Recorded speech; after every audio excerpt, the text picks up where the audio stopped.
Hello and welcome everybody. My name is Lisa. I am the Twinkl Ireland Early Years Manager for Twinkl in Ireland. I'm delighted that you've chosen to be with us this evening for the first of several webinars over the coming year. I suppose when I first started to research Paula Walshe was the first person that I thought of and who I reached out to, because I suppose I've always been inspired by her knowledge and passion that she has for early childhood education and in particular STEAM. So I'm delighted that she has chosen to be with us tonight. I'm sure that many of you already know all the hard work that she does for the sector. So without further ado, I'll pass you over to Paula, who is going to start off our webinar this evening, and enjoy. Thank you. Bye. Thanks, Lisa, for that lovely introduction. You really built me up there. Thanks a million.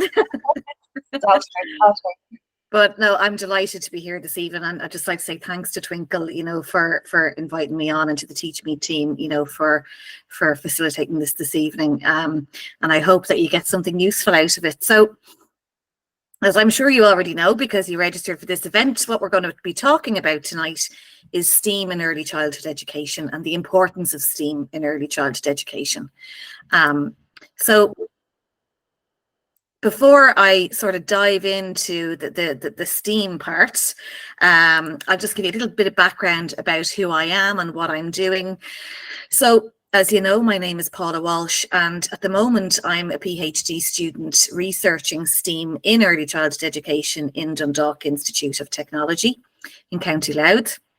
And I'm sort of 2/3 of the way through now my research. So to give you a bit of background, I suppose, as to how I ended up where I am now and my background in early years, because I have, you know, just for those of you who are in practice, you know, I have come through sort of from being in practice and also as an educator, and then as a manager, and then as a trainer, so, and now a lecturer and a PhD student. So I actually started in early childhood education in 2014, and I had no previous experience of early childhood education at all. I came in on a CE scheme, started off doing my level 5, went on to do my level 6 while I was working, as I'm sure many of you have done as well, working and studying at the same time. And I was an educator and then went on to manage an outdoors based early childhood and school age childcare setting in County Carlow, where I live. While I was working there, I also did my level 7, level 8, and went on to do my master's and finished that in 2022. In 2020, then I actually left that position and went into teaching QQI level 5 and 6 early years courses in further education sector, and then I applied for and got a PhD scholarship in DKIT for 3-year full-time PhD. So I left everything and went straight and dove into research and being a PhD student full-time. And now I also lecture part-time on the early childhood degree programs in Dundalk Institute of Technology as well.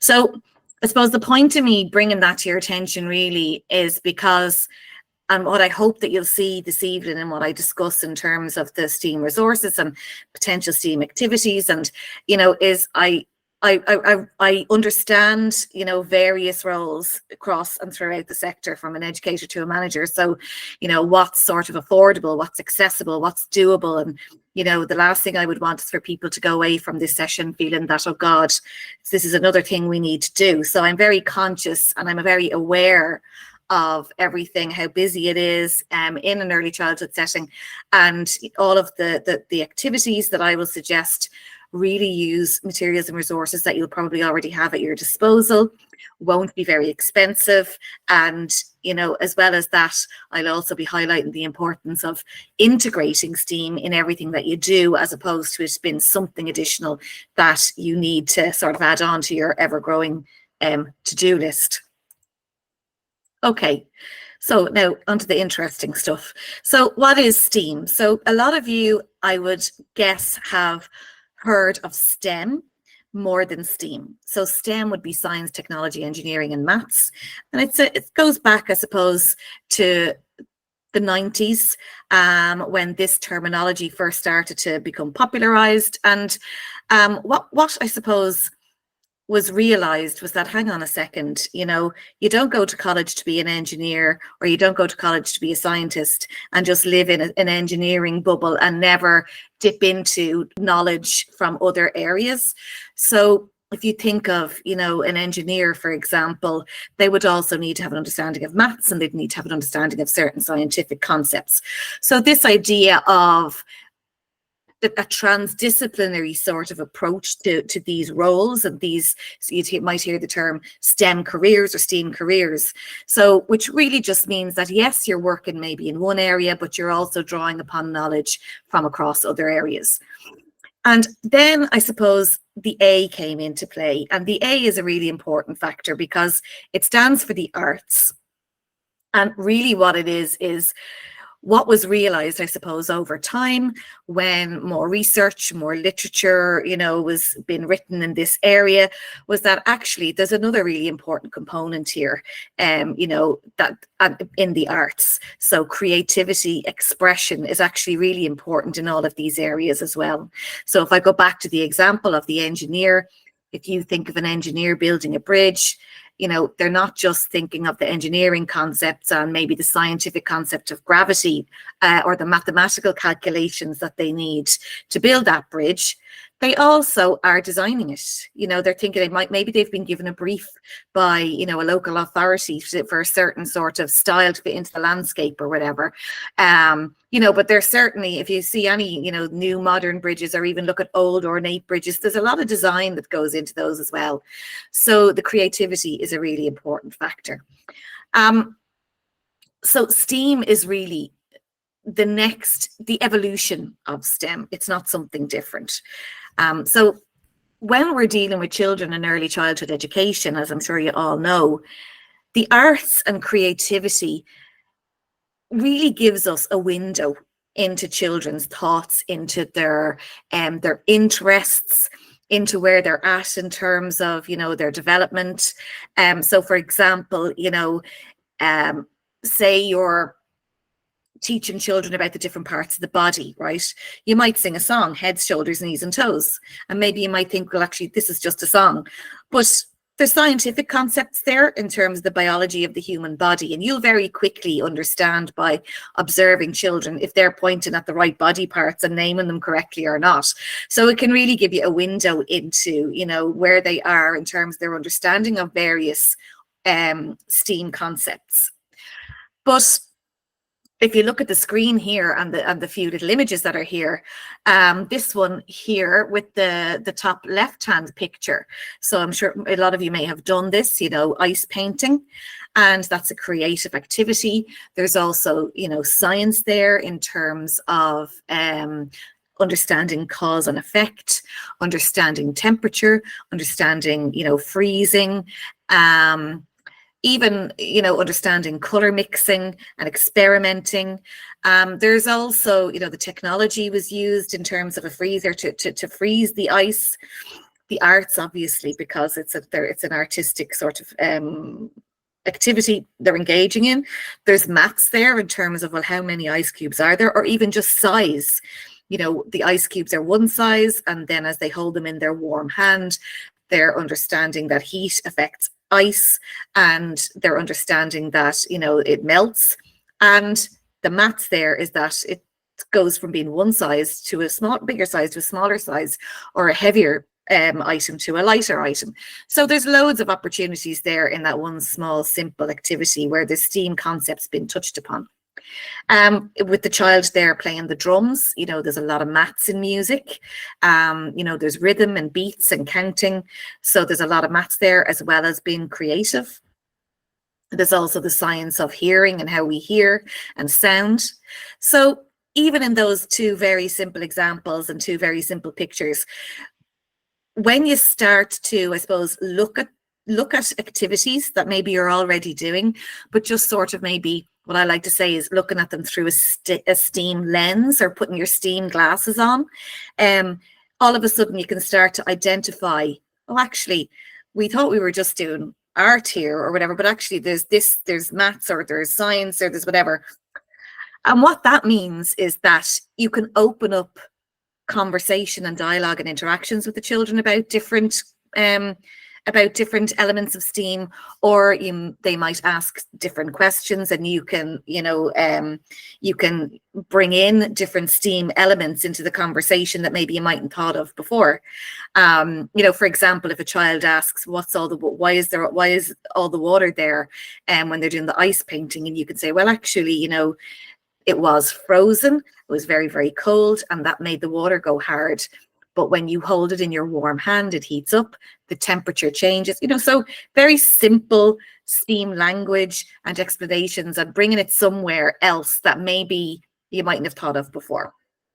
So there's lots of opportunities when you start thinking about what you're doing already through a STEAM lens. There's lots of opportunities can be identified there, depending obviously on where the children want to go, what their interests are, but certainly there's lots of opportunities in the kind of things that we already do in practice to extend STEAM learning. So why do we need to incorporate STEAM?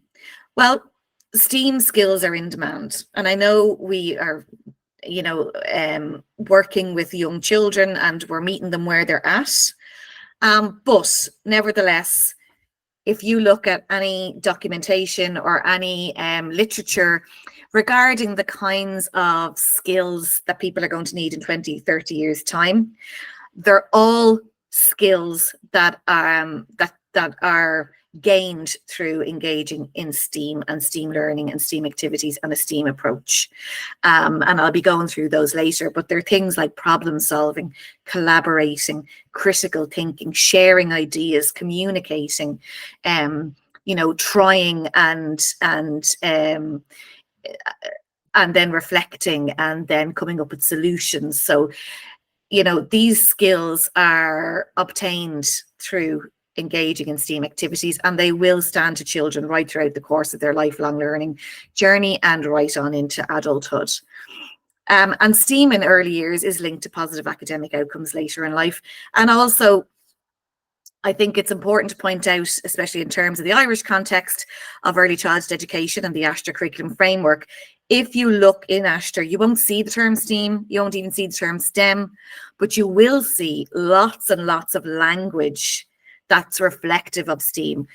Very simply, exploring and thinking, communicating, sharing ideas, being creative, experimenting, testing their ideas and hypothesizing, engaging in early numeracy and literacy. So all of those, all of the language of ASHTR actually highlights and backs up a rationale for engaging in STEAM and bringing STEAM into your practice, even though the term mightn't necessarily be used.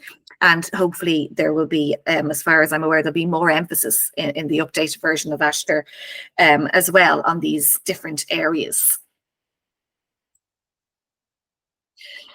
And even thinking about children now and meeting children where they're at right now, never mind where they're going to be in 20, 30 years' time, STEAM activities give children tools to engage in the modern world around them and to feel confident and capable as learners. Okay, STEAM is relevant and meaningful to children in the 21st century.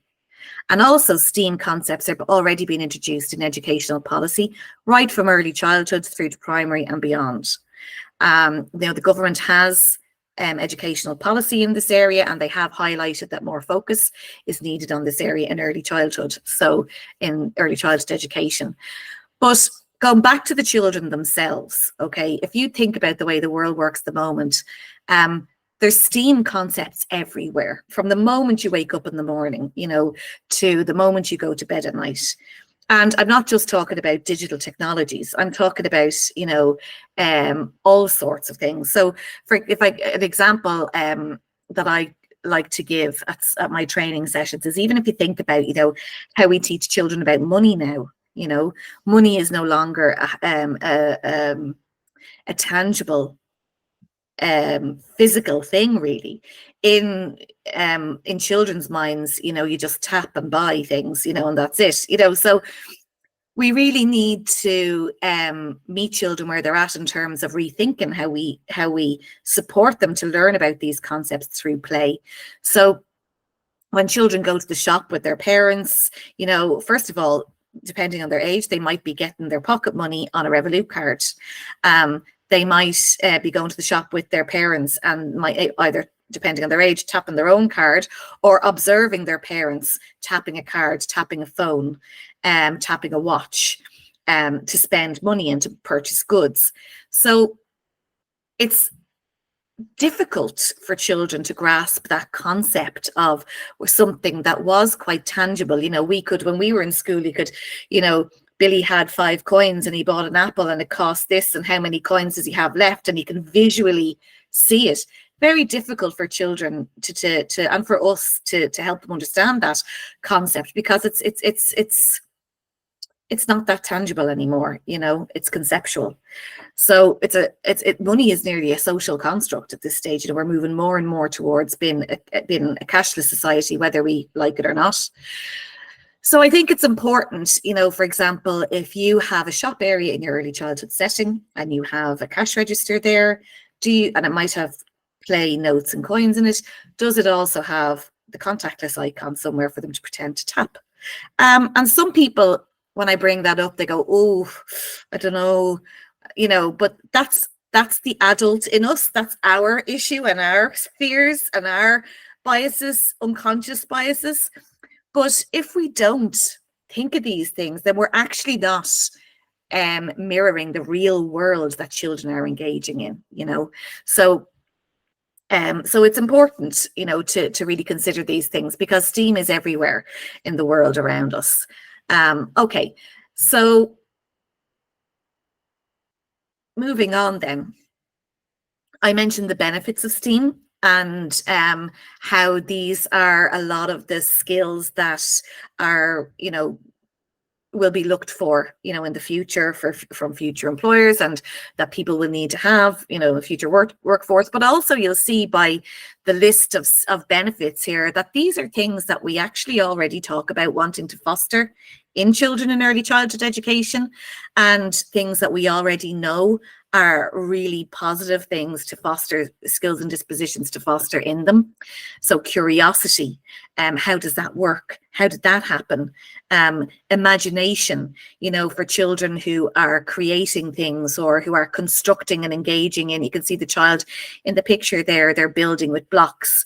So straight away, that's engineering, but there's also creativity there because there's colors, or because of whatever they're designing and building. There's maths because you could be counting the blocks, and there's the different sizes of blocks. You know, so they can really use their imagination to create something and build something in their own design. They can test out their ideas. So you can see at the bottom picture there, there's like, they're trying to make a Play-Doh boat, and you could be testing out, well, what shape will float, what will sink. And these are things that we do with children already. Experimenting, exploring and learning about how the world works around us. Fostering critical thinking. If something didn't work, well, why didn't it work? And what could we do differently next time? And that's something where we, as the adult, can come in with open-ended questioning, maybe, you know, why do you think that sunk and the other one floated? What do you think, what shape do you think we should make the boat? Why do you think the tower fell over? How high do you think you can build it? You know, so they're open-ended questions, which are really, really important for fostering these STEAM learning and STEAM skills and dispositions in children. And if you look at the picture there of the child splashing in the puddles, for example, right? Now that can be as simple as a child enjoying themselves in the outdoors, relaxing, good for their well-being, splashing in the puddles. But there can also be other things that might come up and that can be linked to STEAM learning, like cause and effect. When I splash in the puddle, it makes this sound, or it splashes onto my clothes. How come I'm not getting wet, you know, and because the clothes are waterproof. Even things like, even maths and the concept of size, you know, they might go inside for a while, or they might come back tomorrow. The sun has come out and now the puddle has shrunk, or the puddle is gone. where did that go? How did that happen? And then, if they ask us, then we can bring in, a conversation and an interaction around, the heat from the sun and the water cycle, depending obviously on the age and the stage and the interest that the children are at. We could talk about the weather. We can talk about clouds. We can talk about the seasons, the colors we see outside. So all of these are opportunities for STEAM learning that might come out of a very simple activity like a child splashing in the puddles, And it really, I suppose, it's up to, as with everything we do, where the children want to bring it. Maybe they comment on something and we say, oh, ask an open-ended question about it, and then see where it goes and we take their lead. Or maybe they ask a very direct question about how something is happening, and then we can start to bring in some STEAM language around, oh, well, the sun came out and then it got warmer and that made the water disappear. It evaporated. And we can bring in those difficult words, because I think sometimes we can underestimate the ability of children to, and we can simplify things. But if you've ever had a toddler who's interested in dinosaurs, you will know that they can say Brachiosaurus and Ankylosaurus and Spinosaurus, no problem. So that would be another thing that I would say with children. A great way to bring in STEAM into the environment without having to invest in any more equipment is to bring in STEAM language. So around the activity they're interested in, what STEAM words can I bring in here and how can I introduce them? And if you're worried that, say, for example, a word like evaporation might be too difficult for a child, well, just tag it onto a concept they already know, So the water disappeared, it evaporated. When the sun came out and it heated up the air, the water disappeared, it evaporated, or dinosaurs lived a very, very long time ago in prehistoric times. So now you've introduced the word in a way that they can understand it, So STEAM language, whether it's either bringing in those STEAM words or whether it's just asking open-ended questions, are two of the best ways that you can bring STEAM into your early childhood setting without having to spend a cent. Okay. So as I mentioned earlier on, STEAM is not an activity in itself. This is not something else that I would want you to feel like, oh gosh, I just don't have the time between observations and between writing everything up and then doing the fees and whatever else I have to do. And, this is something else. It's not. It's in what the children are doing already, and it's how we can facilitate and extend upon that, maybe with language, for example, or maybe by just looking at resources that we have in a slightly different way, and we'll be coming on to some of that later. So as I said, we can weave the concepts of STEAM into what we already do, and I discussed the splashing in the puddles and maybe introducing weather, the natural world, the seasons, wet, dry, splashing, the water cycle. And as I mentioned earlier on, engineering involves math, science, creativity, and technology. And just so that you know as well, what constitutes a STEAM or a STEAM activity, it just has to be two or more of the elements of STEAM. It doesn't need to have, you don't need to say, oh God, there's no maths there, so it's not STEAM, but there's science and engineering. Two or more of the 5 areas, the science, technology, engineering, the arts, or maths. And that means that we're drawing from multiple areas, so it is a STEAM approach. It doesn't have to be all of them together all the time, but you will find that a lot of the things that you do probably will have many of them. So I'd like to just broach now the technology and the digital part of STEAM specifically. And the reason why I focus on this for a minute specifically and single it out is because as adults, we do tend to have a fear of technology. We think, oh God, the children are on devices enough at home. I don't want to be bringing any more technology in here. The devices are expensive. I can't afford iPads to bring into the setting, or, they don't need any more screen time. It's not great for their social and emotional development. And yes, there are concerns there, and all of that, does have a lot of merit to it. And it is an issue and a difficulty that we have to navigate with our own children as well.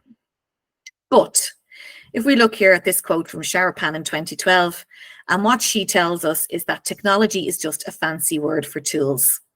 As adults, we tend to think of technology as digital equipment, but crayons and pencils are tools, so are rulers, magnifying glasses, scissors, zippers, and even dump trucks. So when I broach technology, what I like to sort of separate it into there's sort of three parts for me. There's the digital technology and the screen-based digital technologies like the tablets, the smartphones, the iPads. And we don't really need to be bringing them, I don't believe, into an early childhood setting, right? But that's not to say there's no place for them. But I think, I think we need to more focus on the digital non-screen based technologies, digital weighing scales, a digital thermometer, a speaker, a magnifying glass, things like that. We can focus on some digital technologies like a digital camera maybe, that are not screen based. And then we have the other area, which is like the unplugged technologies, like your scissors, your rulers, your zipper, your dump truck, any tool that we use is a technology. So for example, if you have a play area in the play shop, the cash register would be a technology. Or we can bring in technological concepts, like I mentioned the contactless, replicating some concepts from the real world without bringing in screen. Set up a play office area with like a keyboard and a screen that are not actually connected, but that can be used in role play and socio-dramatic play, maybe if they're setting up a post office or any kind of environment like that. So there's different facets to the technology. And I think where that fear of technology comes into it is that, I suppose, because of the way the modern world has gone, we tend to just make digital screens has become sort of synonymous with the word technology. So when we think of technology in early childhood, we can immediately sort of tend to think of, oh God, no, I don't want any more, I don't want screens, we don't need to do that in here. And straight away then we've sort of cut off the idea of bringing technology into the early years environment. But if you think of the word technology in the absolute broadest sense of the word, as in tools, as in, those digital items that are not screen-based, and the unplugged technologies, well, then all of a sudden, a whole world of opportunity for bringing different technologies into the classroom opens up. Okay, so I want to move on then to a Twinkl resource, just as an example of how you could bring technology into the early childhood setting. So here is a Twinkl resource, which is focusing on designing a robot. And there's the template sort of frame there, and the children can cut out the individual components of a robot, design their own robot, stick and glue them on. So in that very simple activity, they're using a tool, which would be a technology in the scissors, but they're also learning about and exploring and designing technological concepts, as well as engineering concepts. So there's creativity in the design of their robot, being the arts, there's engineering in the building or putting together of a robot, and there's technology in that we're exploring the concept of robotics. So,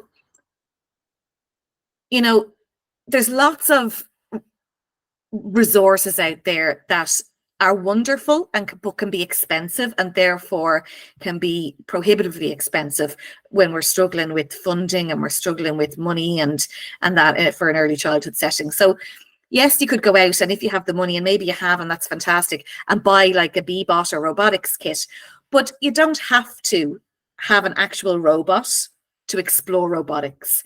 You could do a simple activity like this and then talk about what robots do and robotics and the different jobs robots have in the world. Or you could even just, get a load of boxes and junk art materials on a table and have the children design. Maybe they could design their robot using this Twinkl resource, and then bring in a load of junk art and they can build a 3D model of the robot. So then they're also bringing in that sort of abstract sort of thought and, translating their 2D design into a 3D robot. So that's a wonderful STEAM activity there. They could be doing it and working together and feeding ideas off each other and designing and chatting about their robots. Maybe they're helping each other cut, or they're helping each other. You hold that till I stick it on. So there's collaboration going there. There's negotiating, there's problem solving, all those fantastic things that we want children to be engaging in. And from a very simple, prompt and resource such as this, you could extend it on to anything. And a great way, actually, if you were looking to do something like that with the junk art materials, because I know there were some places that have closed down now, like the Recreate, was it, or whatever it was called. Maybe encourage parents as well and say, you know what, bring us in some of your dry recycling. Set up a box outside the front door with it, put up a sign to say the things you need: toilet roll inserts, little boxes, milk bottle tops or whatever. God, now I'm giving away my age now from the 80s talking about milk bottle tops. But the twisty, different colored bottle tops. Or any kind of resource that you think you need, tin foil. And then parents encourage them, instead of putting them into their bin, their recycling bin, to bring some of that dry recycling products in, and you can use them as junk art materials. But I just thought I really liked this simple resource on Twinkl when I found it, because there's so much there for design, creativity, as well as exploring, even maths: how many arms, how many legs, counting the parts we need. There's actually all elements of STEAM there, that we could touch upon, and we could ask questions about. So as I mentioned, there's science, there's engineering, maths, creative design, imagination, and then maybe even role play. Maybe the children could pretend to be robots. What do they sound like? Maybe we can find a song about robots. Why don't we try and dance like robots? I'll never do that again. So there's so many different opportunities there with that. Okay, so another Twinkl resource then that I came across was where this, just very simple, again, using resources you have in your environment, Duplo blocks, bringing in maths and engineering. Okay, so you could print off these cards, and the children then would look at them, and can they replicate them? Can they build the tower to look the same as what's on the card? So there's engineering there, where they're building something. There's maths. There's how many, three red blocks, 3 green blocks. It's creative. They're learning about height. They're learning about color. Also, there's computational thinking and pre-coding skills there, which links into, again, when I mentioned bringing technology into the environment. It doesn't always have to be a technological resource or a thing. It can be technological concepts like pre-coding. Can they follow the instruction and replicate something and follow the code, to resolve the problem? So that's another really simple activity there. I'm clicking on the wrong screen here, sorry. So then, moving on from, I suppose, introducing this kind of activity with the smaller children, you can have the simple pattern recognition and the simple patterns to replicate, and then maybe move on to more complex patterns, where there's 2 red blocks in the middle there, and it's this, so they have to think differently about this. It's slightly more difficult challenge. So in this activity, we have counting, the amount, the size, the pattern, the height. We have color recognition, problem solving, computational thinking, and pre-coding, all again in a very simple activity with very simple resources that we already have. Another really nice and very simple, and Lisa might be able to tell you about some more resources that they have, because I know there's a wealth of resources up there, so that I could have chosen from. But these were just some of the simpler ones that and nice ones that I found, just to introduce these concepts. So for science, we can introduce children to the natural world, to the science, of insects, or even, introducing the concept of looking after the environment and sustainability. Can we encourage more insects into our setting? Maybe we could plant a wildflower garden, and maybe we can watch the flowers grow, and we can go and observe and see what kind of insects come to our wildflower garden. Maybe you could print off, a sheet, and they can mark off the different insects when they see them, or count them when they see them. So children are engaging there in research, in observational skills, in documenting what they're seeing and what they're learning.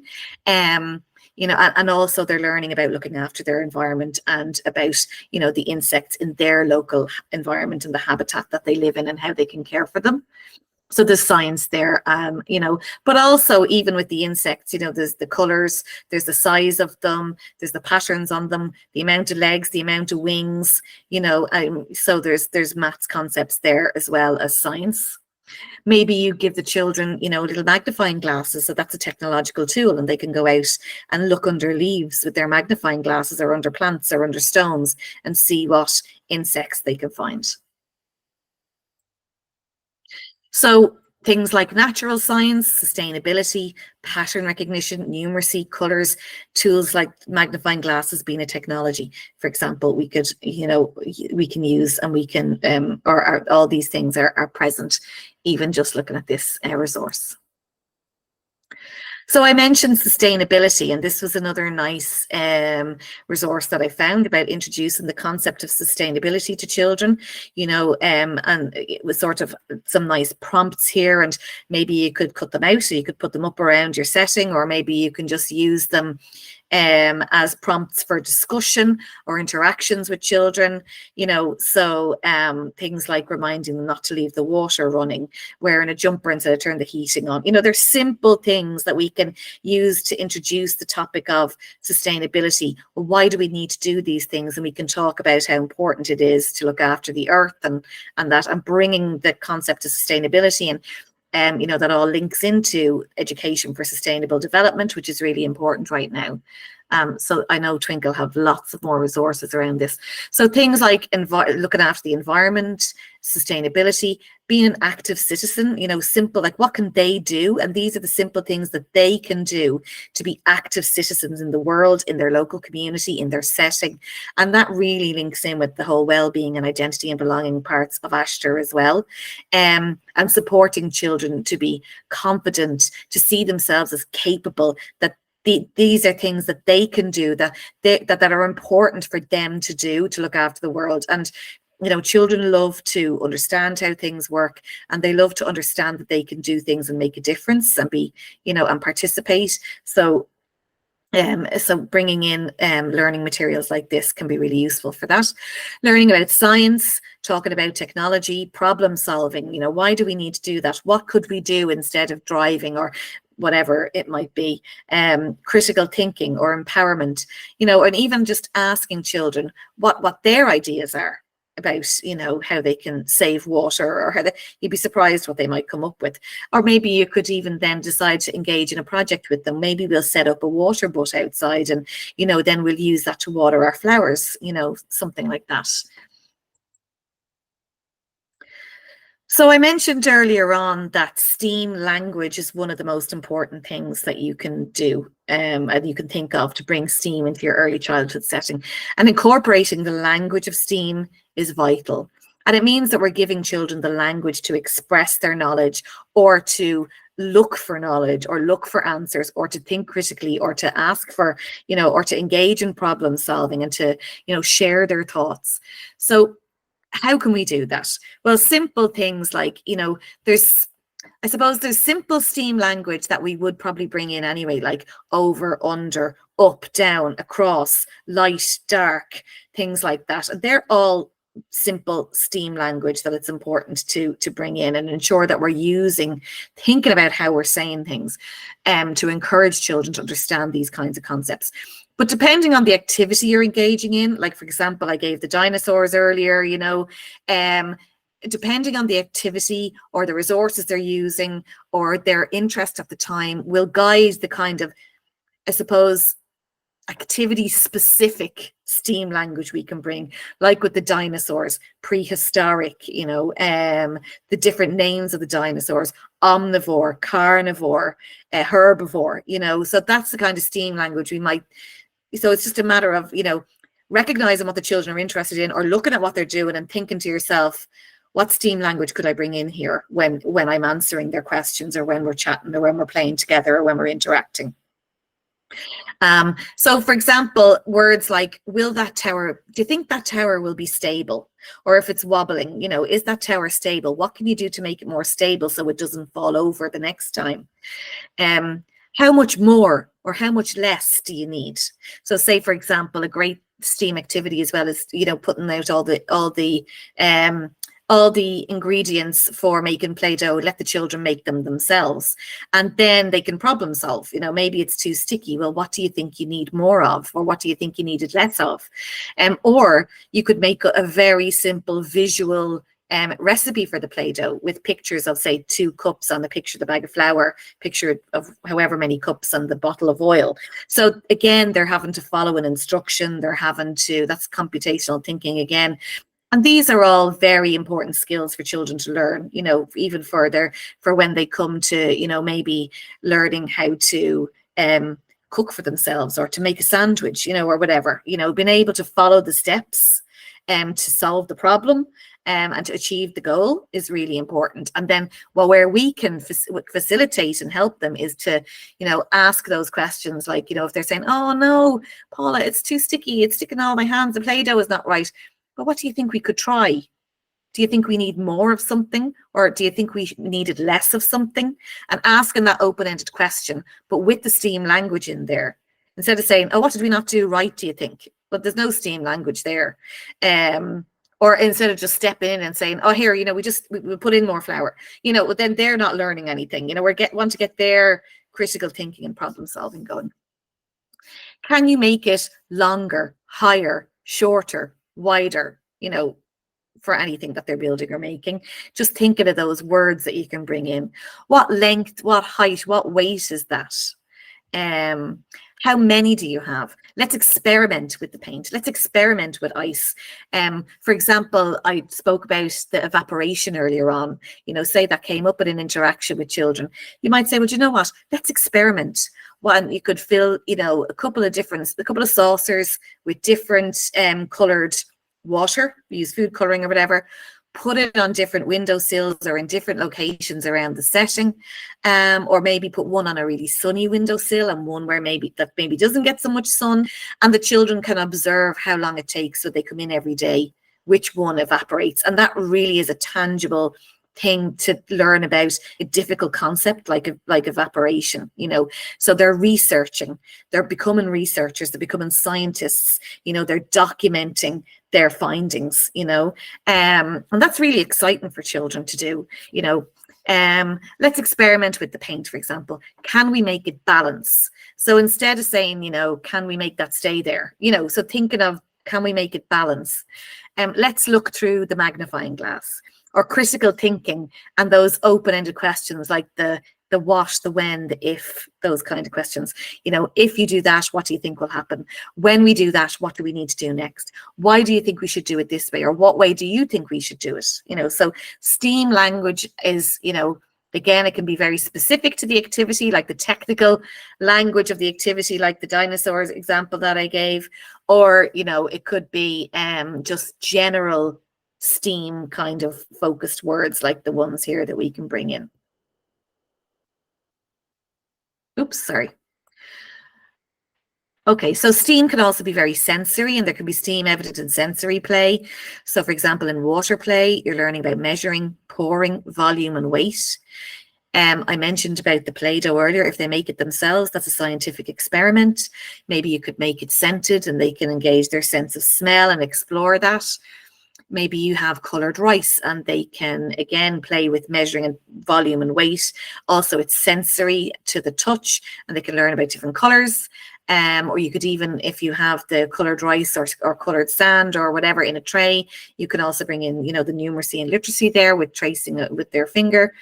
The ice painting I mentioned, bringing in things, concepts like cold, warm, melting, freezing, and the cause and effect kind of scientific methods. Shadow play, like using a light table, you know, to play with lights, play and see the light dispersing through different objects. Or shadow play, say using a torch to throw a shadow on the wall, or even just using the natural sunlight in the room to throw shadows and observe their shadow in the wall, or maybe to trace around their shadows outside, for example. And sand play, you know, digging holes in the sand pit, and building things out of sand. That's engineering. That's maths. You know, how deep is it? How big do we need it to be? And also, you know, if they're working together, and let's see how big a hole we can dig. There's lots of collaboration there as well. So another interesting Twinkl resource that I found to do with, you know, learning about floating and sinking. So you could set up a floating and sinking, sorry, that says sustainability. It should be floating and sinking. Sorry about that. Set up a floating and sinking experiment. And I thought this was really nice because it's a way for children to observe and research and document very simply what their observations, if they want to, so as they're exploring with the different objects to see which ones float and which ones sink, they can tick or they can put whatever mark they want under the float or sink to document their findings using this resource. And you could also then extend that activity by comparing if objects sink or float in other liquids like oil or milk, for example.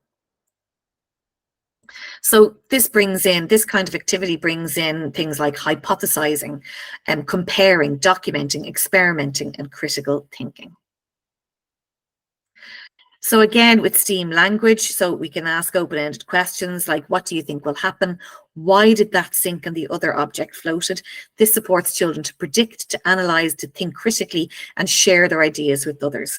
And then other STEAM words we can bring in like pour, stir, measure, splash, fill, mix, empty, float. And that also is our more imagery from Twinkl resources there.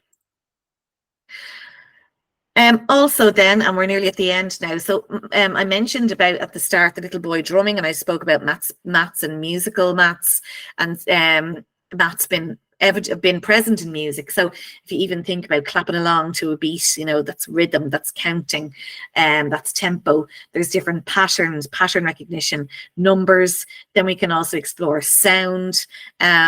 What sound do the different musical instruments make? Or maybe we make musical instruments of our own, and that's design and engineering. And then we make, some music together. Or even just dancing along to music, moving our body, learning about where my body ends and your body begins, learning about spatial awareness, moving around in the space. We can sing numerical songs, 1, 2, 3, 4, 5, once I caught a fish alive or whatever. Or even we can create our own music. We can make our instruments and then we can create our own music, make a band, and then we've got teamwork together. You could bring in a technology there. Maybe you could record the children you could bring in a microphone and a speaker if you have one, or just record the audio, and then they can listen back to their music and listen back to their band, and there's collaboration and teamwork there. So there's lots of STEAM there in music, and especially lots of maths as well. And actually, I just wanted to say before I move on that when we're talking about the arts, that S at the end is very important. It's not art. It's not just painting and colouring.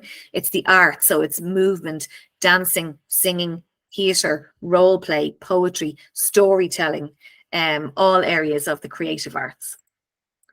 So a couple of more nice Twinkl resources here to do with musical STEAM. So on the left, I hope you can see that there's instructions to make bottle maracas. And then on the right, there's a make a musical instrument activity. So there's lots of junk art resources there. So you're bringing in concepts like creativity, music, song, dance. You're using junk art, engineering, you're using technology. There's scissors, there's the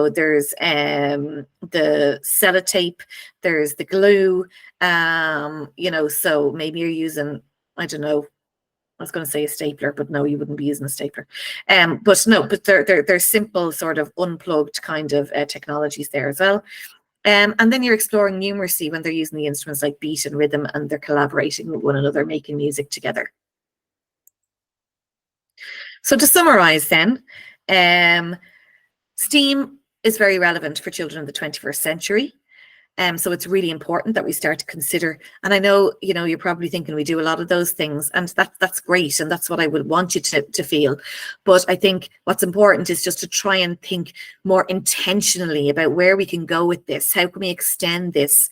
Can we bring in more junk art resources? Can we find more resources up on Twinkl? Can we just think of how we use things in a different way? Or can we just introduce more STEAM language to extend children's learning and extend that potential for STEAM in our early childhood setting? Because it's important, because STEAM is present in educational policy. There will be more of a focus on things like this going forward in early years. Also, to think of technology as not just digital in the broadest sense of the word. There's digital technologies that are non-screen based. We could bring in a digital weighing scales beside an analog weighing scales, or a digital clock beside an analog clock, to represent different time in different ways, for example.